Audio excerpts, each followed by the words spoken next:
निलंगा नगरपालिकेवर भाजपचा झेंडा फडकणार आहे। लातूर महानगरपालिकेवर सुद्धा भाजपचा झेंडा फडकणार आहे।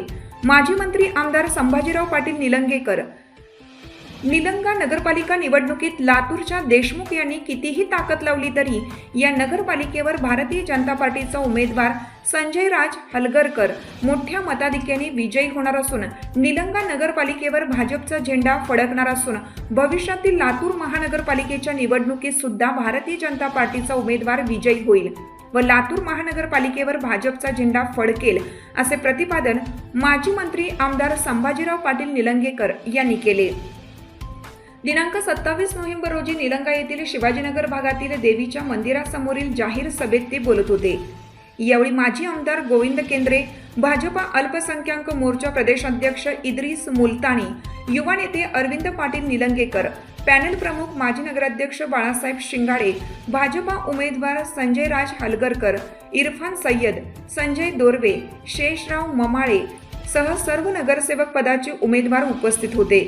पुढे बोलताना माजी मंत्री आमदार संभाजीराव पाटील निलंगेकर म्हणाले, या देशात अनेक नगराध्यक्ष झाले असतील, पण बाळासाहेब शिंगाडे यांच्या सरकार नगराध्यक्ष होणं नाही, कारण कोरोना काळात अत्यंत भीषण परिस्थितीत सुद्धा त्यांनी जीवाची पर्वा न करता काम केले व या शहरातील नागरिकांचे प्राण वाचवले आहेत। एकाच दिवशी 28 लोकांचा अंत्यविधी केला व त्यांच्या अस्थी त्यांच्या नातेवाईकांपर्यंत पोहोचवल्या। त्याचबरोबर अल्पसंख्याक समाजातील मृत्यू पावलेल्या लोकांना त्यांनी स्वतःच्या शेतात जागा दिली।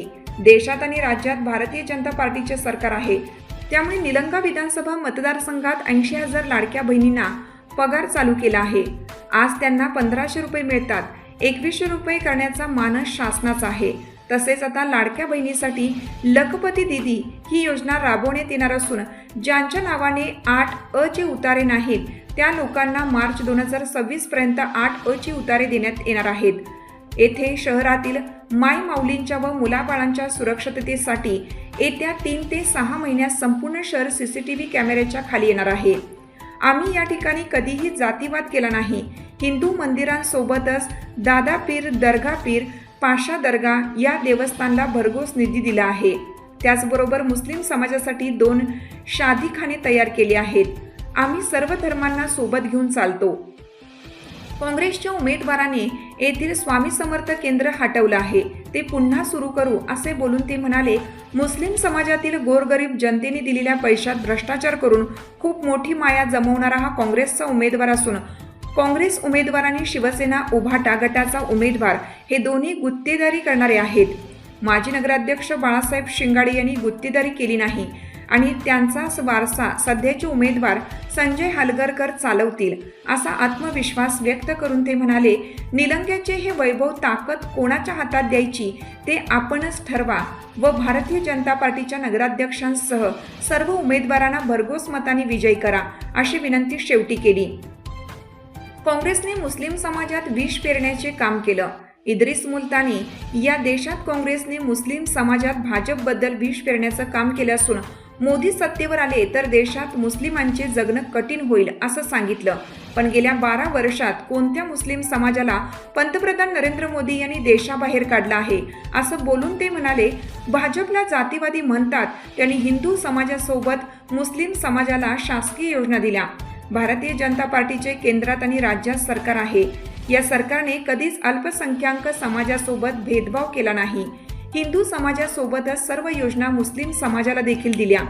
त्या लाडकी बहीण, उज्ज्वला गॅस, राशन, वैद्यकीय सेवा, सिमेंट रस्ते ज्या योजना हिंदूंना मिळतात त्याच योजना मुस्लिम समाजाला मिळतात। या भागातील आमदार संभाजीराव पाटील निलंगेकर यांनी कोणत्या मुस्लिम समाजाची जागा बळकावली, कोणत्या मुस्लिम समाजावर अन्याय केला? त्यांनी या निवडणुकीत अल्पसंख्याक समाजातील 5 नगरसेवकांना सत्तेत जाण्याची संधी दिली आहे। ते आज आमदार असले तर ते उद्याचे मंत्री आहेत। त्यामुळे भारतीय जनता पार्टीच्या नगराध्यक्षांसह सर्व नगरसेवकांना भरघोस मताने विजयी करावं असं आवाहन भाजपा अल्पसंख्याक मोर्चाचे प्रदेशाध्यक्ष इद्रिस मुलतानी यांनी केलं। त्याचबरोबर केंद्राच्या आणि राज्याच्या चाव्या भाजपच्या हातात आहेत, त्यामुळे निलंगा नगरपालिकेचा विकास करायचा असेल तर भारतीय जनता पार्टीच्या उमेदवारांना निवडून द्यावे असे आवाहन त्यांनी शेवटी केलं। 2016 मध्ये आम्ही दिलेला वचननामा केवळ 3 वर्षात पूर्ण केला असून पुढील 60 वर्षाचा DPR तयार केला असून कायमस्वरूपी पाणीपुरवठा अंडरग्राऊंड ड्रेनेजचे काम चालू झालं असून आमच्या काळात कधीच जातीवाद केला नाही. सर्व समाजाला समान न्याय देण्याचा प्रामाणिक प्रयत्न केला असून आगामी काळात उर्वरित सर्वच कामे आम्ही करणार असून मी गेल्या 5 वर्षाच्या काळात गुत्तेदारी केली नाही. सध्याचे नगराध्यक्षपदाचे उमेदवार संजय राज हलगरकर सुद्धा गुत्तेदारी करणार नाहीत, असा विश्वास माजी नगराध्यक्ष बाळासाहेब शिंगाडे यांनी व्यक्त केला. सर्व धर्म समभावाची वागणूक देईन व माझ्या वडिलांची समाजसेवेची परंपरा कायम ठेवण्याचं आश्वासन नगराध्यक्षपदाचे उमेदवार संजय राज हलगरकर यांनी बोलून दाखवले. माजी आमदार गोविंद केंद्रे यांनी अतिशय विनोदी आणि प्रभावी भाषण करून उपस्थित जनतेची मने जिंकली. या कार्यक्रमाचे सूत्रसंचालन आणि आभार माजी समाज कल्याण सभापती संजय दोर्वे यांनी केलं. काय म्हणायचे अण्णा मुंडे साहेब, हे काम नाहीये येड्या गबाळ्याचं, हे काम नाहीये येड्या गबाळ्याचं, हे काम आहे एका मर्दाचं. संजू पदावर आजपर्यंत त्यांनी कोणतीही गुत्तेदारी केलेली नाही आणि मी हमी देतो एक पॅनल प्रमुख म्हणून, माझाच वारसा, मी गुत्तेदारी केलेली नाही, मी पुढील काळात गुत्तेदारी करणार नाही. तोच वारसा मान्य संजूभाऊ पुढील काळात चालवणार आहे. कोणत्याही प्रकारची फसवणूक अडवणूक करणार आहेत. काय गरज आहे त्यांना? ते स्वतः सक्षम आहेत, ते स्वतः सदन आहेत. आपण सर्वांनी बघितले त्यांच्याबद्दल 15 दिवस झाला आम्ही शहरात त्यांचं नाव घेऊन फिरत आहोत. त्यांनी कुणाची फसवणूक केलेली, कुणाची अडवणूक केलेली, कुणाचं लुबाडलेलं आजपर्यंत माझ्या कानावर आलेलं नाही.